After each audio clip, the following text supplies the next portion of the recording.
Volta com a segunda parte do nosso programa de hoje, Ensinar e Aprender. Continuando com os nossos jogos. Eu acho que a moçada tá gostando. Já vou repetir, né? Hoje eu tô empolgadinha, Nini. Tô feliz da vida. Último programa do ano.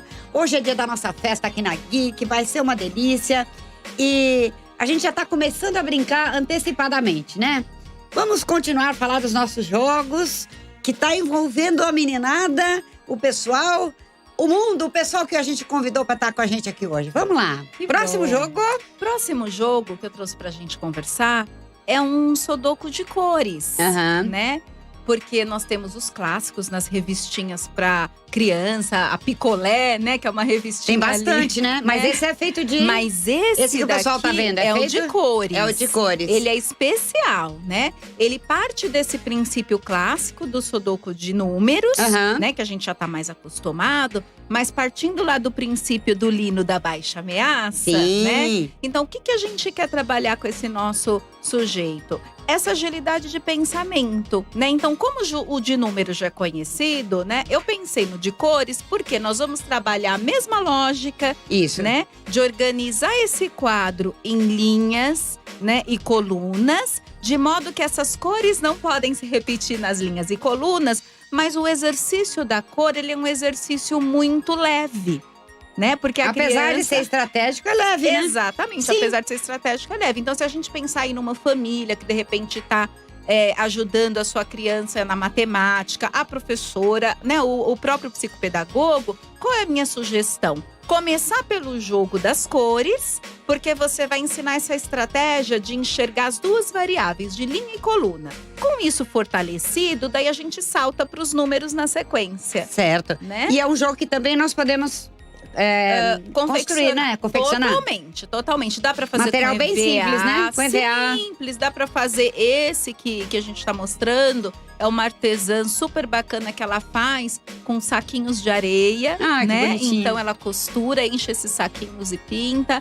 Mas assim, dá pra fazer recortando, com papéis coloridos. O importante, né, é que você tenha as 9 cores e daí começa a montar esse quadro. E a essência da proposta A essência é da exatamente a questão das cores. Das cores. Neste caso do jogo. Neste caso. Maravilha.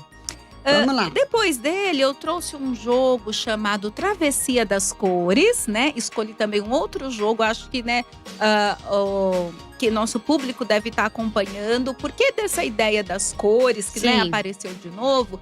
Justamente porque a gente quer mostrar que não é só o jogo que tem um conteúdo explícito, que ele promove a aprendizagem, porque tem lá uma tabuada enorme na frente. Não, né? Nosso cérebro, ele não tá querendo saber se tem tabuada ou se tem letra.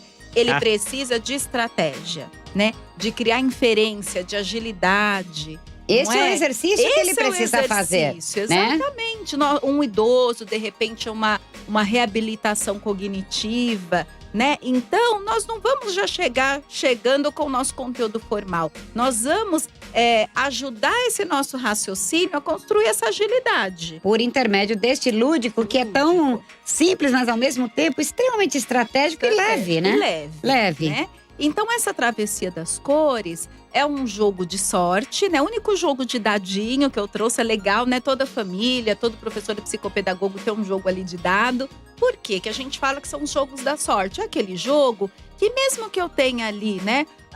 O meu companheiro de jogada, a minha criança… com um pouco de dificuldade de aprendizagem, ou às vezes não tem dificuldade, né, Cecília? Às vezes é uma autoestima baixa. Sim. Porque já ficou tanto de recuperação, já levou tanto nota baixa que ele fala, não sei. É porque Né? eu costumo dizer, né, Aline, que muitas vezes nós temos problemas, a gente ouve uma queixa, mas como nós já temos esse feeling de falar assim, só de você ouvir a queixa, você já começa a filtrar alguma coisa, né? Na medida que você ouve a queixa, o que nos interessa é a causa, né? E aí você fala assim, aí não tem problema de aprendizagem, deve ter problema de ensinagem, né? Licença poética, maternagem, familiagem. E muitas vezes é a falta de se usar outra estratégia, outro recurso. A criança, eu sempre, na formação dos pedagogos, né, no curso de pedagogia, eu sempre digo isso. E às vezes digo também na pós, né? Você nunca pode ter somente… Por isso que hoje a proposta é de vários jogos, ela é ampla, né? Porque você nunca pode ter estrito uma estratégia na mão. Se a criança não se dá bem com aquela estratégia, você vai ficar repetindo a mesma coisa. Ela não é surda. Ela tão somente não se identificou com aquela estratégia. Então, se você, de repente, propõe uma outra e uma outra, quando ela faz aquele… é igual tal coisa, assim… Faz aconteceu a inferência, né? Perfeito. É isso que a gente está querendo transmitir para vocês. Né? E eu quero muita gente entusiasmada com os jogos que nós estamos contando aqui. Porque um jogo de dados, né? No caso, esse ainda é um jogo de dados de cor. Por que nós precisamos ter, seja em casa ou no espaço pedagógico? Porque o nosso sujeito, em alguma rodada, ele vai acertar. Sim. E às vezes o jogo, ele precisa promover, antes de qualquer coisa, acolhimento. Exato. Né? A nossa criança, às vezes o nosso idoso, tá cansado de ouvir, não foi dessa vez, não deu certo, errou de novo. Né? Então ele tem que ter um espaço para ser potente. Então, é uma estratégia. A gente não começou lá atrás um sudoku de cores e depois chegamos nos números. Aqui também. A gente começa com um jogo de sorte, né? Onde ele vai se sentir potente. Os jogos de percurso, aqueles de pininhos, né? Que o máximo que vai acontecer é anda uma pra frente e uma pra trás. Sim. Né? Você pensa, ai, que simples. Pulou a sua vez, Né? enfim. Pulou a vez. Não é simples, tá cuidando desse interno, né? Tá cuidando desse sujeito que se vê capaz de entrar no jogo de novo. Isso. Né? A hora que ele tá ali, daí sim, num outro dia a gente oferece um jogo de maior referência, de estratégia, de antecipação, mas ele já se fortaleceu. Né? Então, todo mundo tem que ter um jogo de dadinho em casa ou no consultório. Né? Olhar só para o jogo é uma coisa. Agora, fazer a reflexão das estratégias que estão por trás, né? De dar este suporte e, consequentemente, amparar e dar, vamos dizer assim, essa retaguarda para eles, né? E aí fica a terra que nós falamos lá atrás… Ela vai ficando cada vez mais adubada, mais preparada. Na hora que a sementinha vier, né? Exatamente. Lá vai ela buscar a luz, não é verdade? E, bom, para quem gosta desse jogo, eu vou deixar uma dica também do professor Lino de Macedo. Essa é uma variável, né? Realmente com essa estratégia de cor, tudo. Mas ele tem um outro jogo chamado Traverse.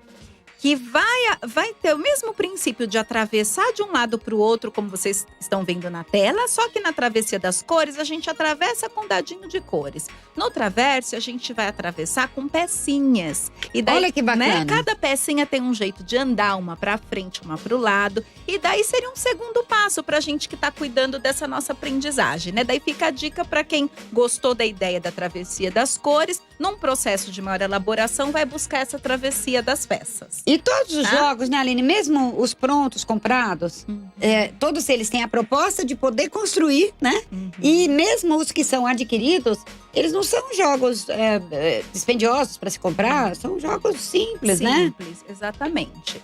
E na sequência, né, nós temos o Liga 4, mas que acho que o nosso Adoro público, Liga não é? 4, explica às vezes um pouquinho. vai achar 4 em linha, não importa o nome.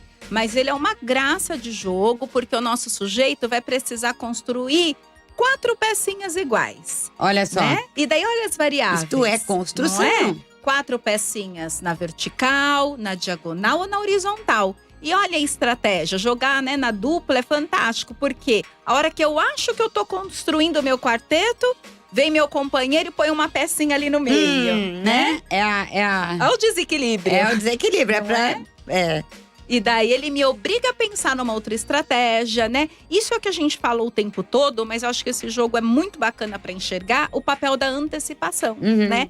E daí a gente pensa… Tem uma cara piagetiana também esse jogo, né? Muito, né? Porque você pensa assim, para que serve a antecipação? Se a gente estava falando até do idoso. Sim. Gente, o que é você pegar uma receita e descobrir que você não tem metade dela no armário? Não é? Isso é uma antecipação. Porque às vezes a gente pensa que o nosso cérebro só fica aprendendo conteúdo formal. E acho que a mensagem Nossa, é gente, essa, isso é né, tão Cecília? importante, Aline. Fala muito disso, porque realmente, sabe, a coisa pronta não é… acho que os exemplos, as analogias são a melhor coisa que a gente pode fazer para o pessoal entender legal. Ok, vou fazer um bolo, vou fazer uma torta, mas… E se lança a fazer, de repente você estraga ovo, estraga ingrediente. Por quê? Porque eu não tive a antecipação de verificar se eu tenho os ingredientes ou não. Ou não, exatamente. E os ingredientes do cognitivo, do afetivo nesse momento, né? Eles têm que ser todos avaliados, verificados. Esse é o cuidado nosso enquanto profissionais, Profissionais da aprendizagem, né? Então, trabalhar essa antecipação é um exercício importante. E daí o jogo pode fazer isso, porque a hora que ele percebe que ele não tá ali egocêntrico, sozinho, que tem um companheiro que desestabiliza, ele passa a ter que fazer o quê? Pensar na jogada nele e da do outro. Sim. Esse é o pulo do gato, essa é a antecipação. Né? E essa antecipação para a vida, não é? A gente tá num caminho, de repente pensou assim, nossa, acho que esse caminho não tá legal, tem muito trânsito, deixa eu pensar em outro. Você acha que isso é uma bobeira? Não é, isso é antecipação, isso é estratégia cognitiva. Exato. Não é? E na vida, né, Cecília? Às vezes a gente tá assumindo um caminho na vida, vendo que não tá dando muito certo, insiste. Às vezes sofre porque não escolheu uma outra rota na vida, né? Então, essa é a questão que a gente aprende, né? Até chegar a esta autorregulação, que novamente é uma autorregulação, Sim. é você lidar com o inusitado, com aquilo que pode te surpreender. Porque quem disse, o Mohan diz assim, que nós não existem certezas, né? Uhum. Nós somos um arquipélago de certezas em meio a um oceano de incertezas. Ou seja, a única certeza que temos é de que não existem certezas. Então, a antecipação é fantástica nesse sentido, porque você está plantando isto para o indivíduo lá adiante, numa situação em que ele estiver provavelmente sozinho ou não importa, mas ele está diante de uma situação em que ele tem que tomar uma outra alternativa. Se ele não tem o recurso plantado da antecipação, ele meio que vai ficar dependente. Se o GPS ficou sem sinal, e aí? Então, o que eu faço, né? Uma situação que eu acho muito bacana, que eu oriento muitas famílias na clínica, né? Que as mães se queixam, as avós falam assim, nossa, eu cheguei cansada e ainda fui fazer a lição de casa. Daí eu falei, gente, então essa criança, vocês não estão ajudando ela a ter antecipação. Né? Porque, de repente, será que ela não pode pensar, olha, acho que minha mãe vai chegar a tal hora. E se eu me antecipar? E se eu ligar para ela e falar, mãe, a gente vai precisar de uma cartolina para o trabalho, né? Então, tudo isso que a gente acha que é simples, não é. É antecipação para a escola, para a vida. O quanto eu preciso prever as coisas, né? Para que a minha estratégia seja assertiva. Boa, Aline. Hashtag fica a dica, minha gente. Quando eu chegar em casa cansado, eu não vou verificar a lição, porque 10 horas da noite, 9 horas da noite, eu não tenho de comprar cartolina, né?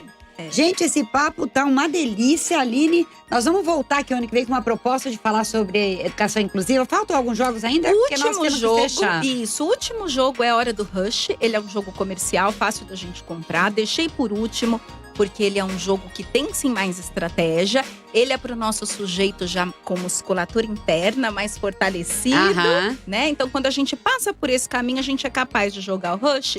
Embora ele tenha cartinhas de nível básico, intermediário e avançado, mas ele é assim para neurociência bárbaro, porque ele tem, né? Acho que vocês estão vendo aí na imagem. Ele é um estacionamento de pequenos carrinhos. Nossa, meu neto amava brincar com isso, você não tem noção. E a estratégia cognitiva dele, né, além das estratégias psicomotoras, é a da transposição. Não é? Porque o nosso sujeito tem que olhar a cartinha, com aquela imagem de cartinha, construir o estacionamento dele ali. E tem um carrinho, né, de cor diferente, que ele vai ter que sair do estacionamento sem alterar a cena, né? Perfeito. E então, olha quanta estratégia, né? Esse nosso paciente, criança, adulto, não importa, vai usar, né? Você aí na clínica ou com a sua família. Quanto você vai conseguir contribuir com esses saltos de aprendizagem num jogo que vai reunir tantas habilidades? Eu acho que nós abrimos, né, a visão hoje para muitos conceitos aqui, de inferência, de transposição, de tantas coisas que nós falamos, os conceitos importantes, né? Eu agradeço imensamente. Foi o meu presente de Natal, né? O meu presente de final de ano estar com você aqui. E esperamos vocês para o programa próximo, que vai ser no início do ano. A gente vem com outras novidades e mais assuntos interessantes. Nós desejamos a você um excelente final de ano, um recesso proveitoso. Que esse ano novo seja bons desafios, porque juntos somos mais fortes. Até a próxima. Ô meu, você está na